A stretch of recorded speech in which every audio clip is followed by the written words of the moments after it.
Welcome to Gamecock Pod Live.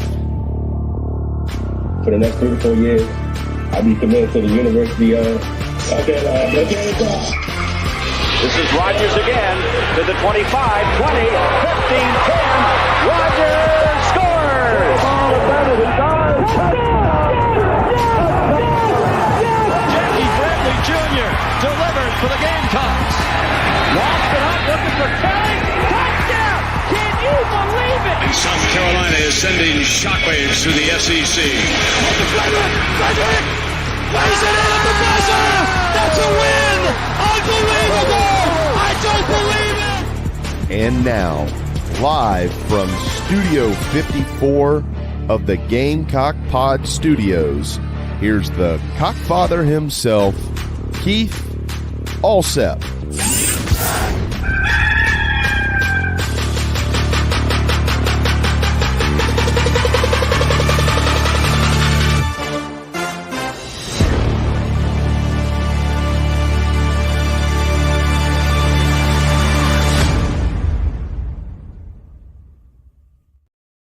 All right, everybody, welcome into Gamecock Pod Live for June the 26th, 2024, episode number 1516. Jordan Kaye's already in the on-deck circle. He'll be joining in just a couple of minutes. So today's show and our news notes and headlines segment brought to you by the award-winning full-service catering company servicing the greater Charlotte, Rock Hill, Fort Mill, Lancaster area, Nana's Porch, your go-to for all your catering needs, whether it is a banquet, a wedding, a corporate event, the big backyard bash with the whole hog barbecue. Nana's Porch has got you covered. If you have an event where you need to bring in a food trailer, Nana's Porch voted among the top 3 food trailers in Charlotte by the local newspaper poll, so you know it's good. And as we all know, the award-winning pimento cheese voted both number 1 and number 2 by the North Carolina Specialty Foods Association in the meat and cheese category. So go to nanasporch.com. That's NANASPORCH.com. Get in touch with my good friend Chris Payne. Tell him I sent you. You'll love it. I guarantee it. And I strongly urge you to support this Gamecock owned and operated business. All right. So, hey, go ahead, jump in the Nana's Porch chat box. Leave your questions, comments for Jordan, for me.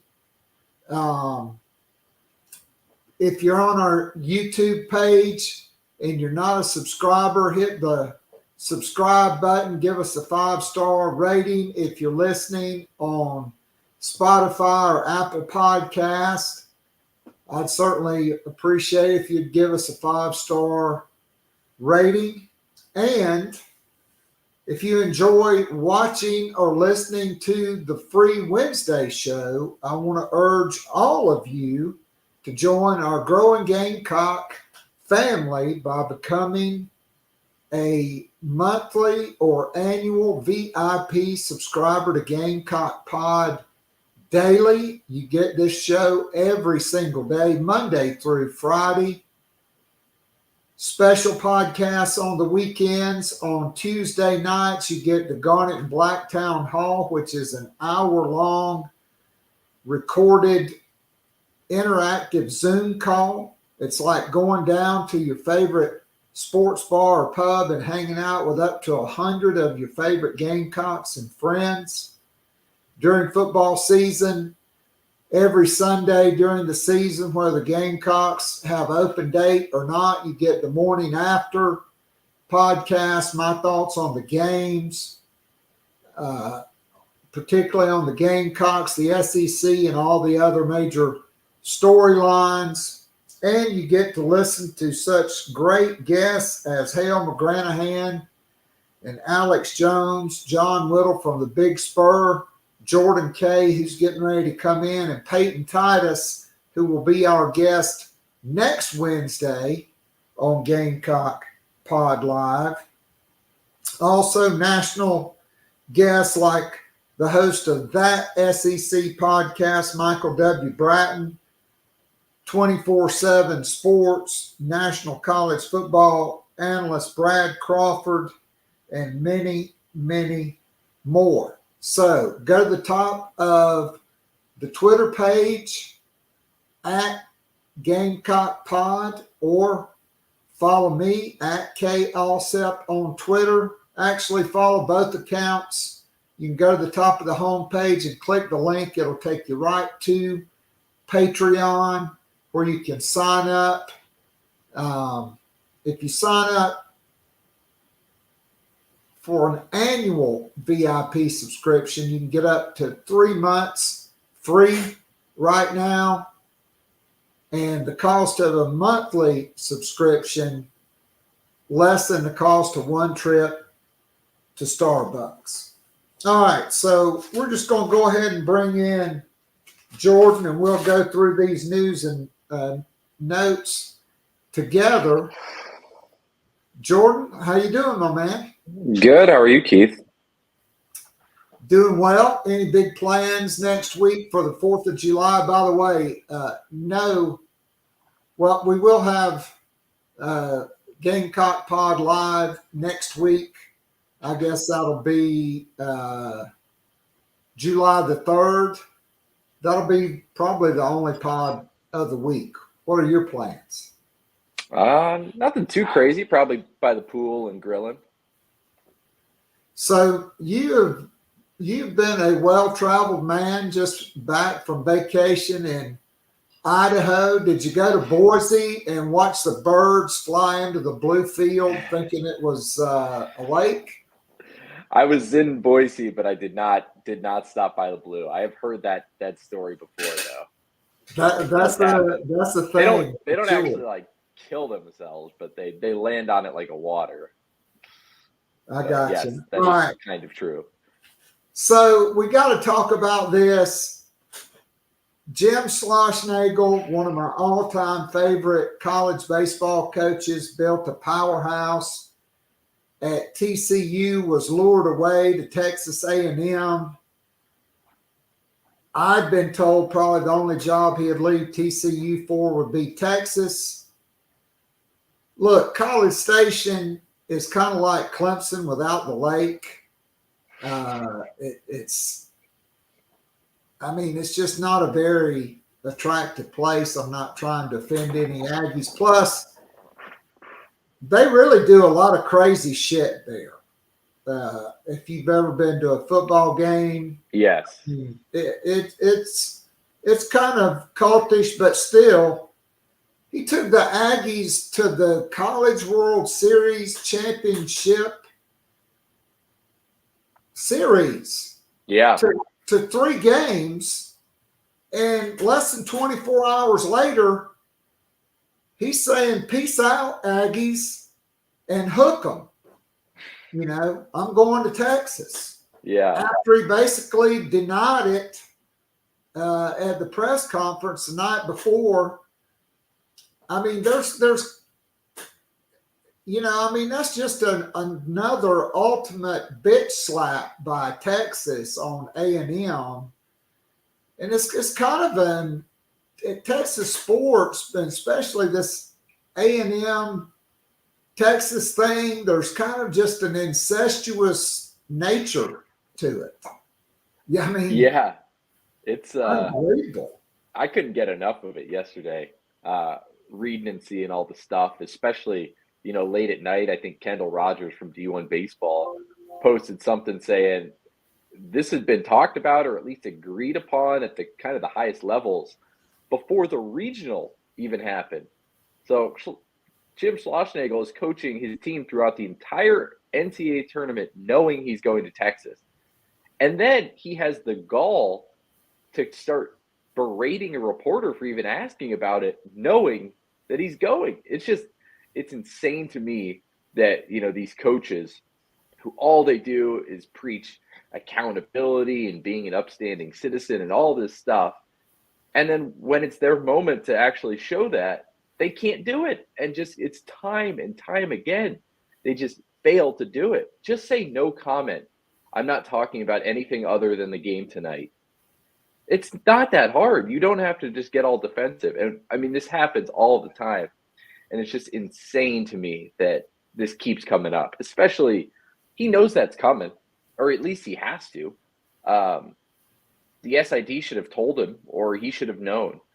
But to do that, I mean, I can't imagine how many SEC baseball coaches, when they are trying to recruit a transfer pitcher or a high school recruit, are going to show him that press conference and say, is this the guy you really want to play for? This guy who totally lied right to everyone's face and then didn't even tell his players that he was leaving when he could have told them on the plane ride home or the bus back from the airport or at any time. That's the guy you want to play for? It's crazy. But, I mean, a lot of this happened with Brian Kelly too. And you take the heat for a couple weeks, a couple months, and then people kind of forget about it. And if he wins after 1 year and after that first Texas A&M series, maybe everyone forgets about it. And maybe he can get on with his life. Yeah, I mean, look, if I'm Texas A&M, I'm going right back to TCU and hiring Kirk Saarloos. I mean, guy came to TCU as an assistant from Cal State Fullerton. I mean, could you get Eric Backage? See, I thought, okay, when Texas released the short list, like this was before we know that it was basically happening 3 weeks ago, right? Yeah. And they had Backage, Schlossnagle and Vitello at Tennessee. I'm like, well, there's no way Vitello's already agreed to a contract extension. That buyout would have to be huge. And I'm thinking, is there really any way Schlossnagle is going to take A&M possibly the national championship or be a national runner-up? Yeah. And then go to Texas? I mean, what a slap in the face to Aggie Nation. I thought Backage on the A list appeared like he would probably be most likely. I thought so too. Yeah. I mean, I honestly, and we'll get to this, if South Carolina had not hired Paul Maneri, I really wanted Kirk Saarloos. That's who I wanted South Carolina to hire. Yeah. I mean, he's done a tremendous job, and you don't have the resources that Texas A&M, even Texas Tech to a certain degree, and he's still winning the Big 12. Yeah. Yep. And I mean, you look into his background, to me,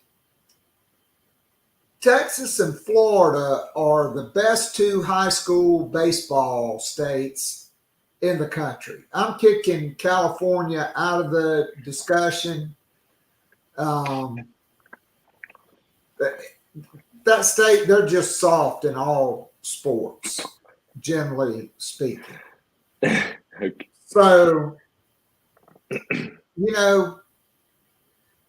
Backage certainly has the track record at Michigan, going to the College World Series, I think finishing runner-up. I would have really I was saying on Monday's show, I was going to laugh my ass off and make fun of Clemson fans if Backage had left after they couldn't get out of their own super regional and took the Texas job. Yeah. I could see him. Chris Lemonis was a name, the first name to start circulating, obviously won a national championship, hadn't been the greatest there. And so it'll be interesting to see how long it takes. I will say this. I think Trev Alberts has not endeared himself to Aggie Nation. And look, I'm not saying Mike Elko is not going to be successful, but that was not the big, sexy name. Okay, that was not a Kalen DeBoer type of hire. That wasn't even the guy that all the Aggie insiders thought was getting the job. And now you lose. You've been on the job for like 6 months, 7, 8 months, and now you lose your, like I said, you get bitch slapped by Texas on your baseball coach after almost winning the national championship. I mean, the Trev Alberts era may be short-lived. And don't forget that he came in and just fired every single, basically, most of the senior administration. Yes. I was reading some of the comments, and it was pretty interesting to see how many people were going after Trev Alberts after he's only been there for a couple months. It's crazy.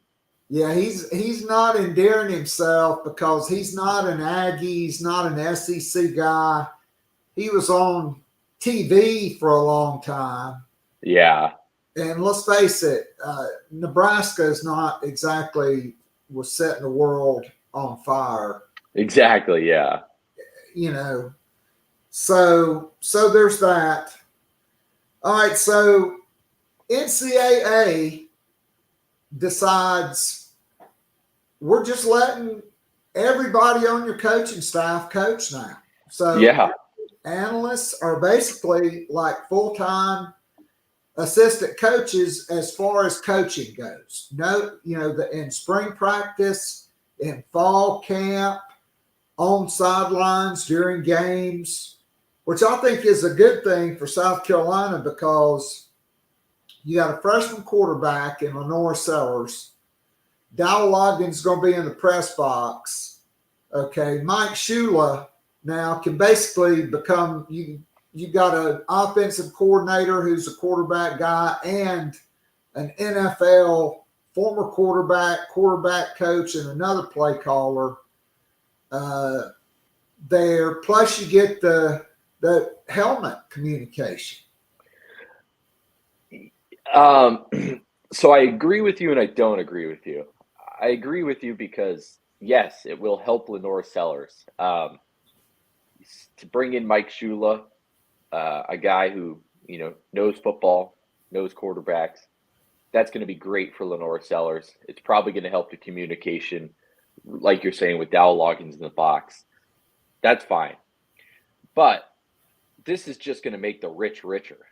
I mean, South Carolina isn't going to be able to compete at the level that Alabama and Georgia are. They're just going to go hire everyone. This has kind of already been happening, but now, I mean, who knows? Maybe could Georgia just go get group of 5 assistants and just start hiring them as analysts? Maybe, possibly, I don't know. And so it's just one of those things where it's it's going to help South Carolina, but won't it help every school more? Won't it help Florida more? Won't it help Tennessee more? Won't it help Georgia and Alabama more? 100 analysts. Yeah. I mean, to me, Florida and Sunbelt Billy, they've been kind of preparing for this, I think. But I'll say this, okay? With this settlement coming and the 22 or 20 plus $1 million a year deal, okay, I think that is the potential roadblock towards maybe figure, $1 million salaries for 50 guys. I mean, sure. You're not doing that. I just mean like one or two who are. Yeah, absolutely. I agree. Just like, why wouldn't you want to go to Georgia or Alabama or Ohio State? I just think of it too as, you can kind of already do this a little bit, but now you can really get specific of like, okay, we can have a guy who's just a kicking coach. He just works with our kickers and punters. We can have a guy we can have a guy who's not just a defensive backs coach, but now we have just cornerbacks and just safety. Now we have just defensive tackles and defensive ends. I think South Carolina already has that because kind of, but with Clayton White coaches safeties and Trey Money is a linebackers coach. Sure. And Torian Gray. When Clayton's working in defense, he coaches all the DBs, but he's really a cornerback guy. Yeah, now it's just out in the open, I guess, a little bit more. But it'll just be interesting to see how like specific these things get. All right, so I did look this up on the NCAA website, and so as far as recruiting goes, nothing's changed. Okay, the head coach and the 10 full-time assistant coaches for recruiting, you can still have no more than 4 graduate assistants and no more than 5 on your strength staff, fully paid. One head strength coach, 4 full-time paid guys. They can have GAs or whatever there. Yeah. But there's never been a limit to the analysts, which I kind of think with what's getting ready to happen with NIL and this settlement and everything else, I can see them instituting a cap on the number of analysts you can hire to potentially prevent, like, I don't think Napier makes it past October. That's over 100 families that are, or single guys, whatever. Yeah. That, are probably getting uprooted. Let's face it. But I could certainly see them instituting, like there's going to be a salary cap on NIL, basically, with the profit sharing. I think they will, like in the NFL, they will put a limit on the number of staff that you can have as well there. That's just my take on how I see it with all the changes that are getting ready to come down the pike. No, I think that's possible. The only thing is I don't know why they didn't just do that now. Like, instead of saying you can when does the NCAA ever I know. do anything that makes sense on time? Like, you could have just increased the analysts or whatever from whatever it was, just double it instead of just saying like, there's no limit. I agree, because I think there's going to be some schools or school presidents being like, why are we doing this? Like, my football coach wants 150 analysts. That's exaggeration, but like, there's going to be school presidents being like, why are we allowing this? This is crazy. It is going to create a bigger gap, particularly with the Power 4 or maybe Power 3 eventually, and everybody else, right? Like, it's just getting bigger. It's going to be, here's the SEC, the Big Ten, and whoever they poach, and then if there's anybody left over, then it's going to be everybody else, right? Yep. All right, so Gamecock catcher Cole Messina yesterday afternoon named the Johnny Bench Award winner as the NCAA Catcher of the Year. Messina also named All-America now by 4 different organizations: Baseball America, the American Baseball Coaches Association, Perfect Game, and the National College Baseball Writers Association. And I don't know if there's another player that's helped their draft stock more over the course of since the regular season than in the SEC tournament and the regional than Cole Messina. And I mean, he can run for a catcher too. I mean, he's not going to run like Ronald Acuna Jr., but he's not, a guy that, not a liability on the base. Comes in third in a race with a pregnant lady. That's what Bobby Cox used to say about Bruce Benedict, who was an old catcher for the Braves. Oh, gosh. Yes, I agree with you. What he did in the SEC tournament, what he did in the regional is just like otherworldly type stuff. He didn't get off to the best start of the season. Right. There was a time there where he was in a slump, and it seemed like every time he came up with the someone on base, he was getting out, he was striking out, didn't matter. And towards the end of the year, I think most MLB scouts probably have their evaluations and stuff pretty much done by that point. But there can be some changes and stuff, and I think he's definitely worked himself up. Maybe rounds, definitely picks, but maybe rounds. Does he sneak into the first round? Maybe he's a second round guy now. But just the showcase of his power, the intangibles, the clutch gene, all of it. He was spectacular. There has to be MLB scouts who were intrigued with Messina. There has to be some of those who watched what he did the last couple of weeks of the season, been like, all right, I got to stand on the table for this guy. Holy crap. So I agree with you.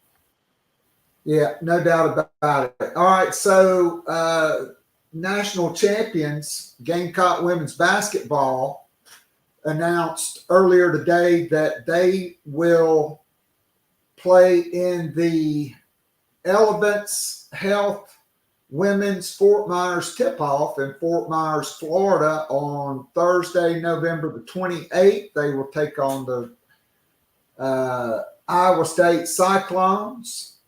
And then on Saturday, November the 30th, they will take on the Purdue Boilermakers. So 2 more Power 5 opponents on the schedule for Dawn Staley, and their first multi-team event. We just used to call them tournaments. They call them MTEs now, right? Yeah. So there's that. Joyce Edwards, who was selected as the team captain for Team USA 18 and under team. She led Team USA to the gold medal in the FIBA America Cup in Colombia, named the MVP. They only played one competitive game. I mean, I'm trying to sit there, and the announcers are announcing in Spanish, and it's like 80-10 at halftime, and somebody scores, and the announcers are going nuts. For Mexico or Dominican Republic or any of them. But really, the only time they were challenged was in the championship game by Canada, which is not really a shocker. Edwards led Team USA to an 80-69 win, 16 points, 13 rebounds, 5 steals in the gold medal game. And again, she's been MVP of every single event she's been in, to me solidifying, I don't give a crap what Hoop Girls and ESPN says. She's the best player in the class of 2024. And also, nobody scored as many points over the course of their career. I think 3,966 career points for Edwards. And not only that, she's a great volleyball player. and a great soccer player, and was named the Max Preps National Female High School Athlete of the Year, and will probably get the same award from Gatorade. If they don't, I don't know what's wrong with them. All right. So, thoughts on that? Yeah, every time I see something about Joyce Edwards, it's like, oh, scored 37 points, had 14 assists. It's just like every stage, every night, she's doing something that's just like, holy crap. Yeah, so obviously Dawn Staley recently on the cover of Slam magazine. Yesterday they had a big feature on Tessa Johnson. Mm-hmm. She's probably, along with Breezy Hall, those are my favorite two players on the team. What a personality, but you'll talk about the clutch gene. Tessa Johnson has it. And the game to get South Carolina to the Final Four and to win the national championship, she was the leading scorer. And I urge everybody to go and read that article up online on Tessa Johnson. You can probably just Google it, but a great article, talks about her background, her overcoming a broken femur as a sophomore, led her team to the state championship game as a junior, and then as a senior, they won it all. And so that was really good. All right. Last news notes and headlines, sponsored by Nana's Porch Gamecock. Football recruiting, 2 new commitments the last 2 days, but there's some bad as well that we'll get to later. But the Gamecocks flip Cutter Woods, 6'3", 210, from Westside High School in Anderson, right up the road from my hometown. Led his team to the state 4A championship as a junior. Threw for 3,915 yards, 42 touchdowns, rushed for 345 yards, and 5 touchdowns. His sophomore year, he threw for over 3,000 yards and 28 touchdowns, and had 4 rushing touchdowns and 232 rushing yards. He had been committed to Dave Clawson and Wake Forest. Mm-hmm. And let's face it, that guy's a hell of a coach, and they do good things with their quarterbacks.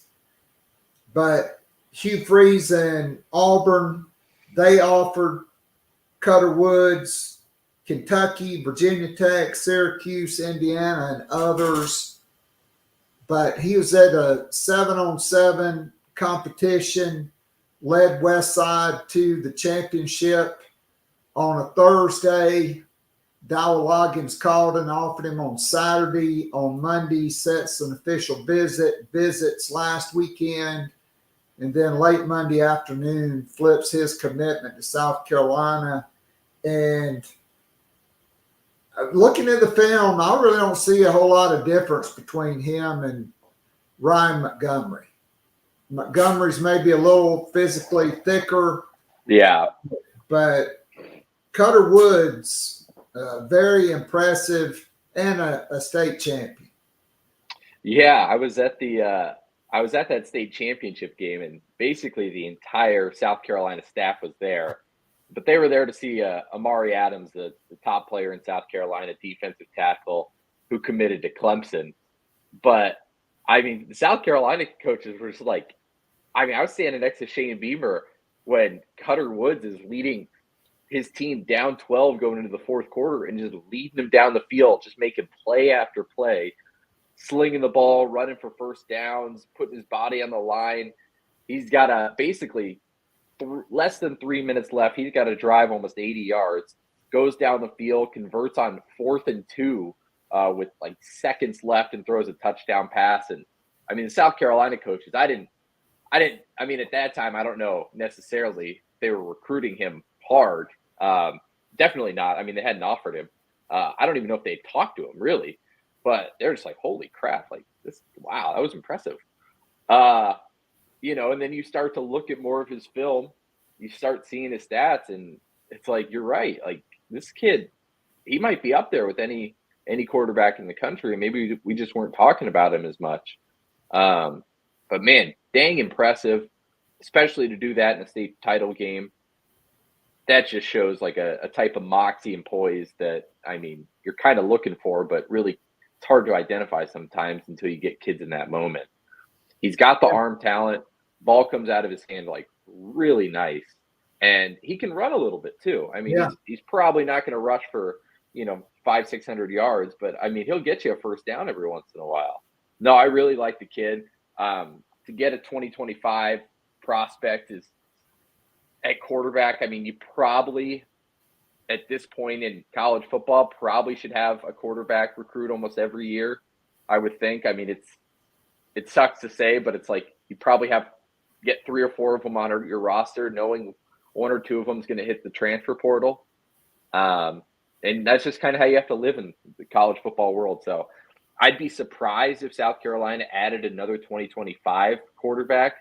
I think in this day and age, it's tough to have 2 quarterbacks in a recruiting class. It's just because you're just basically telling these kids, like, come here and whichever one of you wins the job will have it. And then whichever doesn't, just hit the portal. It's just like, it's a tough thing to be a quarterback right now. If I was coming into high school, it would be scary. Yeah. So also yesterday, Gamecock quarterback commitment for 2026. Yeah. He committed like last July, like 3 years before. He was Landon Duckworth, who Yeah. is now the #1 dual threat quarterback in the country, who's from Alabama. I mean, I never get excited about recruits who commit 2 or 3 years down the road, unless it's like a South Carolina kid that grew up loving the Gamecocks and they get that offer and they know that's where they want to go. Otherwise, I'm just not the least bit surprised at all. And then South Carolina quickly dispensed 3 or 4 2026 quarterback offers last night. I think 3 of them were from Florida. It was literally insane how quickly it was. Like, he decommitted, and within minutes, there were kids on Twitter, 2026 quarterback, just got offered from South Carolina, just got offered. I was like, what the, like, how did this happen so quick? That was nuts. Duckworth, I think only 4 or 5 2026 recruits, not quarterbacks, recruits in the entire country committed like earlier than he did. When a kid is a verbal, 3 years before they're going to step on the campus, like, there's just like a very, very, very slim chance that they're actually going to show up. So I'm kind of with you. I don't think that's the biggest loss, because South Carolina and fans probably had to be like, it's probably less than a 50% chance they'll show up anyway. Just because, like, kids change their mind, things happen. Like, all these things are so fluid. So that's kind of crazy to me. Yeah, South Carolina did pick up yesterday afternoon. Vance County, Henderson, North Carolina, outside linebacker Tayshawn Austin, 6'4", 234 pounds. One of the top 10 players in the state of North Carolina, chose the Gamecocks over Mac Brown and the Tar Heels. Virginia Tech, Rutgers, Tennessee, West Virginia, Wake Forest, Georgia Tech, Colorado, some of his other offers. But Clayton White in South Carolina, they were the first school to offer. They sold him a vision of being a really multi-dimensional player. I watched film on every linebacker or outside linebacker / edge that South Carolina's recruiting and that I think they're going to get. And they're all a little different. And I like I like Austin a lot because he is a bigger, thicker kid who kind of reminds me of like a DJ Warnham standing up, coming off the edge, but can move around and play in space. So I like that commitment. So that's 16 announced commitments. There's still 2 unannounced welcome homes, but South Carolina is getting ready to lose the top rated player in their class, Shamari Earls. Probably will decommit and then shortly thereafter flip to Georgia. And I mean, it's kind of a shocker when you get maybe one of the top 5 corners in the country, but given the Beamer name and Torian Gray in Virginia, I mean, but again, that's just what happens when you go up against Georgia and Michigan. I mean, that's the last 2 national champions.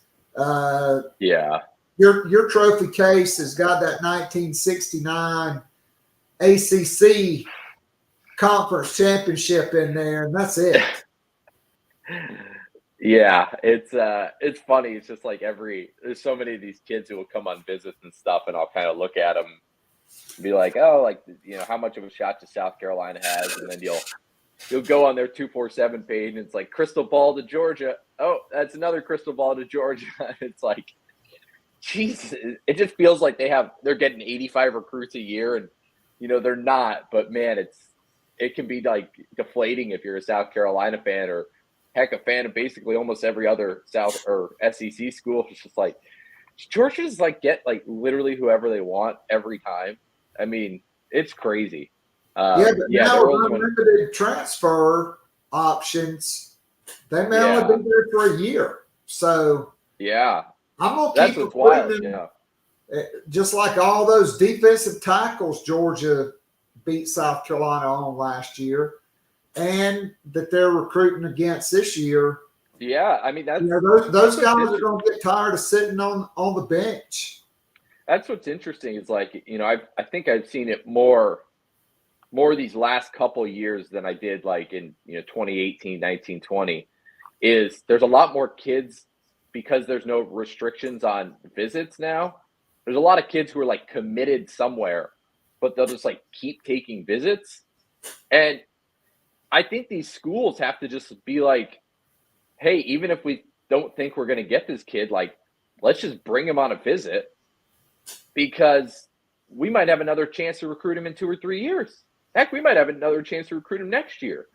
So let's show him at least a good time, tell him what we're all about, get him familiar with our campus, our coaches, our culture. And if there's an opportunity to recruit him again, at least we'll kind of have somewhat of an inroad. And I think there's a lot of schools who are kind of thinking along those lines, not trying to base their entire recruiting philosophy on it, but saying, hey, like, let's be open-minded. Even if this kid, we know he's not going to commit here this year, like, that's not a reason to not keep talking to him. No, I mean, I absolutely agree. Like, I'm probably not, if a guy's taken 9 other visits, I'm not bringing him in, but like, if I'm in like the top 6 or 7, why not? I'm bringing him in. Why not? But, so we'll have to see there. And so that's still, even if you subtract Earls, okay, that's 17 commitments that you've got. 2 have not announced, right? Yeah. That is the most of the Shane Beamer era prior to the season in what I call the summer of Shane.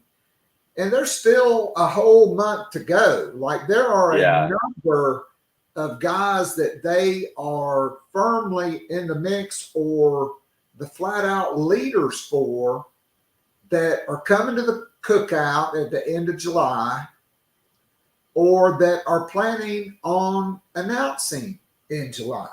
And so Some guys that did visit over the weekend was really a shocker to me. Defensive tackle Eric Thomas, I thought was a lot for South Carolina. He committed to Syracuse. But according to my good friend J.C. Sherbert, he thinks South Carolina is trending with Bryce Jenkins, the big 6'5", 315-pounder from Friendship Collegiate Academy, who's very good friends and former teammates with Dylan Stewart. Yeah. So that would take the sting away if you were able to land him. I also think South Carolina will land Xavier Hardy, who is the #1 junior college defensive lineman in the country. And call me crazy, but everybody I talk to, Sterling Lucas has just got Jared Smith, 5-star defensive end out of Alabaster, Alabama, almost 6'7", 235 pounds. That first weekend, Smith and Virginia Beach offensive lineman Jalen Gilchrist, those were the headliners. I think South Carolina's getting both of those guys. Gilchrist, another top 100 lineman. Smith, a 5-star. I mean, look, that's as of today. Stuff happens. Yeah. Yellowwood exists in Auburn, okay? But as of today, I'm saying that, and I also expect South Carolina will get good news at long last from Maury High School 4-star safety Kendall Daniels, who's teammates with Fred J.R. Johnson. He hosted him over the weekend. And Havelock edge Donovan Darden, my good friend Phil Kornblut, who I know you come on Sports Talk. Kornblut is the legend. He's legendary in the recruiting world. I like the Gamecocks for him, and Jaden Breaker, who I think is different because I think he's a true will linebacker. Darden's more of an edge guy. A.J. Holloway's probably a middle linebacker. Austin, another stand-up edge guy. And then just out of the blue, they get Jaquavius Dodd, who's like 6'6", 225. Yeah. Last week. And he reminds me a lot of Devin Taylor coming out of high school. Just big, rangy, long. You know he's going to need some time to get into his man's body, to put on the weight, to be able to play. But they're going after so many just big, long edges right now. And it seems like they're pretty committed to this, whatever they're calling it, flex nickel defense. Yeah. So I think that's kind of the plan is like, hey, let's get a lot of these kids who are just big, tall, and athletic. And we'll see if we're going to put them at, outside or actually not. Let's see. We can either put them at outside linebacker or defensive end, and we can run this system. If we bring them to a new system, no big deal. And it's like, let's just get as many of those guys in that room as possible, and we'll figure it out from there. It's not a bad strategy. It's and plus you need those guys. You need guys like that to run that system. That's why a lot of people don't run it, because it's hard to get those dudes. I agree. Plus, if you look at just the sheer number of guys that they're going to lose this year, right? Like at linebacker, you're going to lose Bam Martin Scott and Debo Williams, plus your 2 transfer portal guys, Bengali Kamara and Demetrius Knight. You're losing those guys. And Don't then you lose Kyle Kennard too, I think. I'm sorry. I think you lose Kyle Kennard too. The No, yeah, Georgia Tech well, transfer edge. I'm kind of counting him in the edge room, like Kennard. Oh, okay. You'll lose him. You'll lose Elijah Davis. You'll lose Gilbert Edmond. I mean, you're losing all those guys. Yeah. And then there's the transfer portal too. So you never know. I mean, but I think they got 2 inside linebackers committed, Jaquel Holman and AJ Holloway. I think, Jaden Breaker would be the third. The rest of those guys, outside edge kind of guys, and then down defensive linemen like Jared Smith, he'd probably be a down guy in a 3-man front. Yeah. And Jaquavius Dodd will probably grow into that kind of guy as well. So yeah. You got to replenish the coffers for sure. All right, so let's switch to baseball. Mm-hmm. I don't know if you were in Idaho or if you were at the press conference, but Paul Mainieri, that just kind of came at the 11th hour, and Ray Tanner kind of pulls a rabbit out of the hat with this. Just your thoughts. South Carolina gets a guy who is now since he's coming back into coaching, is the all-time active wins leader. He's coached in over 2,300 games. He's won over 1,500 games. He's the 7th all-time winningest coach in the history of college baseball at age 66.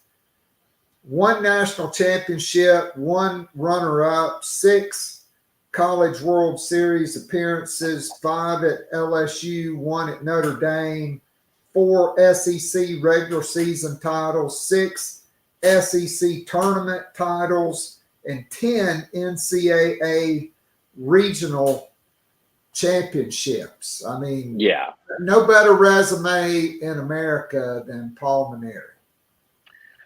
Yeah, and the dude is gonna probably put some discipline in the program. And I know after that SEC tournament and NCAA tournament with about what seemed like 3,000 errors and just some silly plays, I think South Carolina fans are like, please, there needs to be some changes in the program in terms of getting back to the fundamentals. And there is not a guy better at getting back to the fundamentals than Paul Mainieri. Right now, South Carolina, I think they're in a really interesting spot personnel-wise, because you have Paul Mainieri, who just knows how to coach baseball. He knows how to run a practice. He knows how to do fundamentals. He knows how to do all this stuff. And then he's surrounding himself with just great dudes. He's surrounding himself with Terry Rooney, who's known as one of the best recruiters in all of college baseball. Then he's surrounding himself with Monty Lee, also known as one of the best recruiters in college baseball, who also knows the roster, knows exactly what every player brings, can relay that to Paul and be like, hey, here's the deal with this guy, here's the deal with this guy, here's where our deficiencies are, here's where we need to go.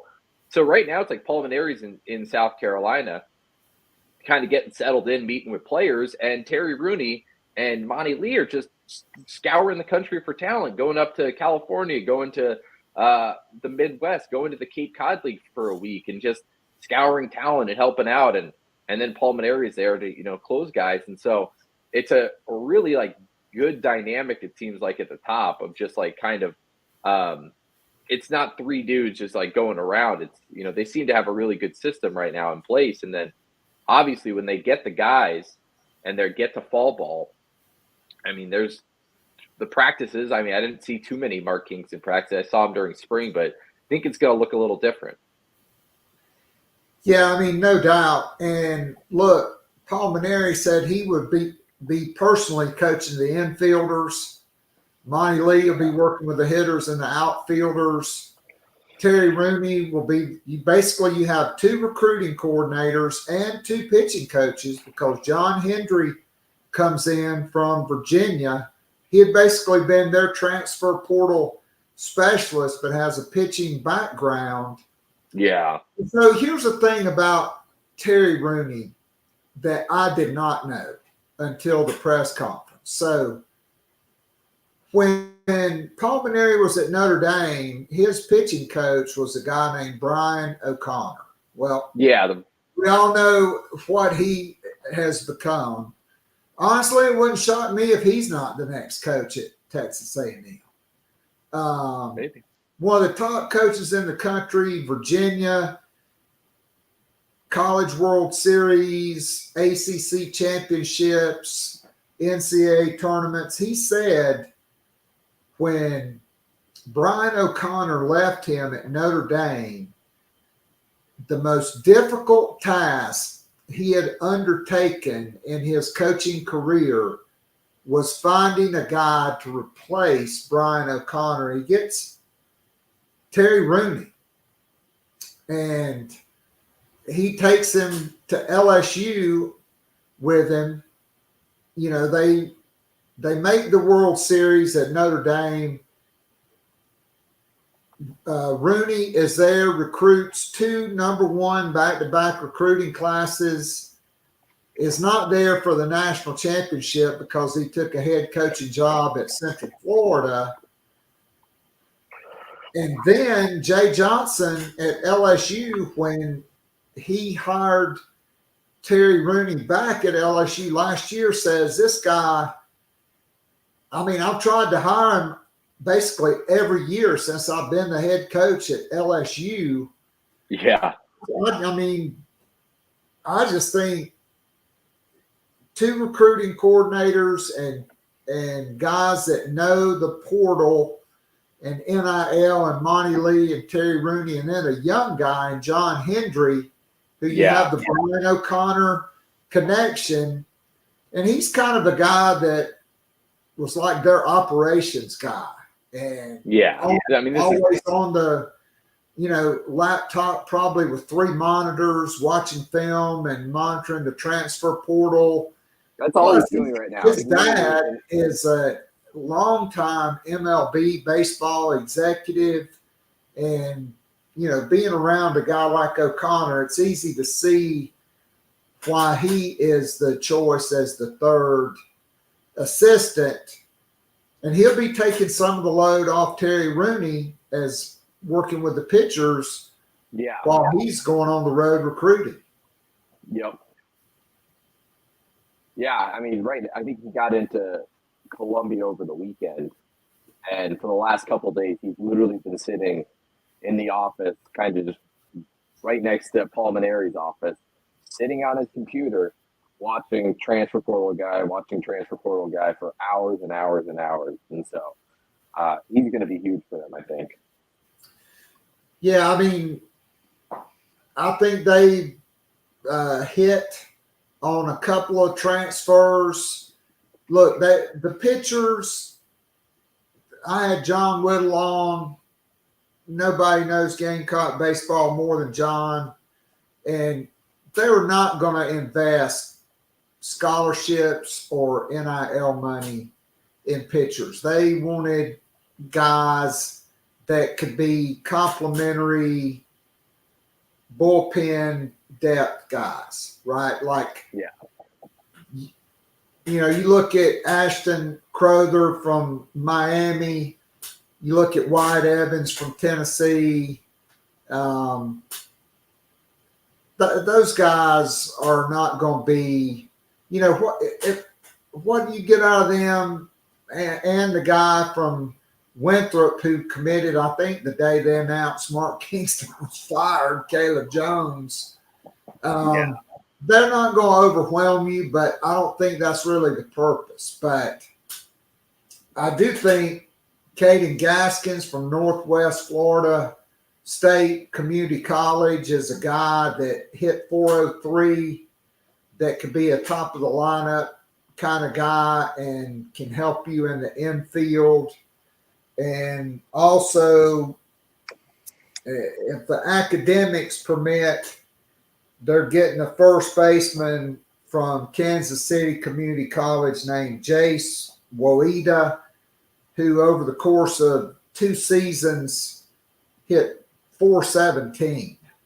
You know, a plus guy. They got the center fielder, Dalton Mayshore from St. Mary's, who hit 338 with 17 doubles, 4 triples, 13 home runs.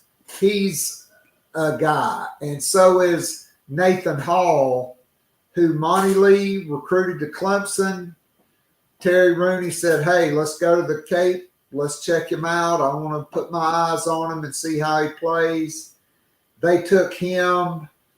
I mean, he was behind Canarella, their best player. Not the best statistics, but a guy that's got multiple years, that's 6'3", 200 from Lexington, and a guy that, you know, they think can definitely help them defensively and offensively, because he was one of the better players at least the first week of the Cape Cod season up there. Yeah, I mean, they've only gotten a couple so far, but I would expect the next week or so. There's going to be more, and there's going to be some big-time guys. They're just playing it close to the vest because – and look, they beat on Nathan Hall, North Carolina, Vanderbilt, and several others. But, I mean, when you're recruiting against Arkansas, Georgia, LSU, North Carolina, Clemson, when you're recruiting against basically every team, and Paul Maneri said it yesterday in an interview, you don't want that to get out that they're coming on a visit to your campus, because then every single schools, they're going to be blowing that kid up saying, hey, what are they offering? We're up in our offer. And so I do think Gamecock fans should be excited, because I think there are some more guys that will probably step right in the starting lineup that will be on the way within the next couple of weeks. Totally agree. All right, so what about softball and Ashley Chastain coming in from Charlotte? She is a Gamecock. She was not my first choice. I think everybody knows. I thought they should have invested and done whatever it took to get Marissa Young from Duke. But when you look at the salary Paul Maneri is getting, $1.3 million per year for 5 years. Monty Lee is not only the highest paid assistant baseball coach in the country, he is like the 18th highest paid baseball coach, period. Yeah, it's America. Nuts. And Rooney's not going to be far behind at like $450,000 a year, or whatever he got, $435,000, something like that. Yeah, I mean, I've been really impressed with what she's done in the transfer portal in a really short time. She brought over a lot of the best players from her Charlotte team. She got a nice player from Oklahoma. And, I mean, it's just impressive that she, in a very short amount of time, put together her staff and then just went out and got a bunch of transfer portal kids. And so I think she's done a heck of a job so far. Obviously, we'll see how many more she gets out of the portal than what it looks like, heading into the season. But for now, I think she's done about as well as you could have expected or hoped. Yeah, so 2 pitchers coming over from Charlotte, Sam Gress, who's a senior, and then probably their best freshman pitcher, Katie Becker, who's from North Carolina. You're bringing in an All-American first baseman in Ariana Roddy, who hit 353 with 22 homers, 55 RBIs, and 980 fielding, 788 slugging percentage, and probably the best defensive catcher in the country in Lexington native Lexi Winters, and a utility infielder in Quincy Lilio. She's the player from Oklahoma. She was a top 15 or 20 player in the country, and she's a native of California. And I think it's important because at her press conference, Ashley Chastain said, and I think maybe even you brought it up, or no, it's Mike Gillespie, because he was talking about Florida and their softball going to California. You know, Ashley Chastain said, we are going to recruit coast to coast. And I think even if they didn't go to college in California, and, you know, not to say she's not going to get some of those, but getting California natives on your roster is going to help you be able to go and get the next one. Just like South Carolina getting all these guys in football from the, you know, DMV area. It's helping them get more guys, and the 7.57. So certainly in a short time, she has done remarkable things. She won the regular season championship 3 of the last 4 years. She was at Charlotte, made the last 2 NCAA tournaments, and this past season won the AAC conference tournament championship. So she's a winner, and she's a Gamecock. And, you know, if you couldn't get Marissa Young, I don't think, you know, again, another outstanding hire here by Ray Tanner. Yeah, no, I agree. So thoughts on Chance Miller departing to become the athletic director at Coastal Carolina. I just saw he got a 3-year, $1.3 million a year contract. I mean, that's kind of life-changing money, right? You still will have to pay him, and even though it's a 3-year deal, I mean, good for him. Yeah, no, I saw Chance in Destin and with his family. That's awesome. I mean, it's not 1.3 a year; it's 400,000 a year for 3 years. So it's 1.2 million dollars over 3 years. But still, no, that's huge money. It's interesting that it's only a 3-year deal. I wonder if that's kind of opening the door of like, hey, maybe Ray Tanner in 3 years, if he leaves, and Chance Miller will come back. I don't know. And that's just kind of how the first thing I thought. According to my sources, not happening. That's probably why he took that job. But it's awesome for him. I think he did a lot for South Carolina in terms of boosting revenue, finding new revenue streams, even like stuff as little as, making sure if South Carolina puts out a graphic pumping up the football team that there's a link for tickets, like little stuff like that. Hey, let's do free concessions in the month of December so that we can get more people using our app. Hey, let's bring in a Liverpool-Manchester United soccer game. He has found ways to increase revenue, to think outside the box, to do things that kind of boost up South Carolina's, I guess, streams of revenue and points of contact towards its fans. A lot of stuff that people probably don't even notice, but it's going to be a big kind of loss for South Carolina in its athletic department. I'm kind of curious who's going to take over his role. If they'll just promote from within or if they'll go out and find someone. But I think he had a lot on his plate, and now it's like kind of up in the air of like all this stuff that he was doing. So I'm curious, like, who's getting that workload that he kind of left for everyone. So that's going to be something fascinating. I'm going to track over the next couple weeks and months. That will certainly be interesting to follow. All right, so SEC Media Days are coming up. The first time it will be in the state of Texas and Dallas. Are you making the trip? Yeah, I'll be there. I think Monday through Wednesday. So we'll see Shane Beamer. I think Kirby Smart's a part of that. Brett Venables. So almost hitting all the coaches, but no, it'll be good to just kind of hear from Shane Beamer closer to the season, but then also hear from some of the other South Carolina or other SEC coaches about what's going on in college athletics and how they're dealing with it differently or maybe similarly. Yeah. So, hey, great stuff today. I can't thank you enough, Jordan, for jumping on and being with us. Of course. Thanks, Keith.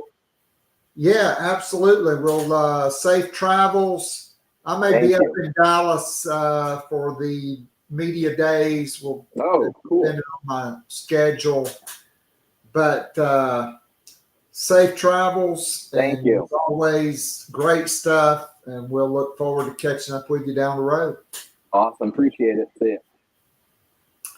All right, so that was Jordan Kaye from Go Gamecocks, and that is going to be a wrap today on Gamecock Pod Live. Certainly appreciate everybody who's watching live on YouTube. If you're not a subscriber, hit the subscribe button. Give us a rating if you're listening on Spotify or Apple Podcasts. Do the same.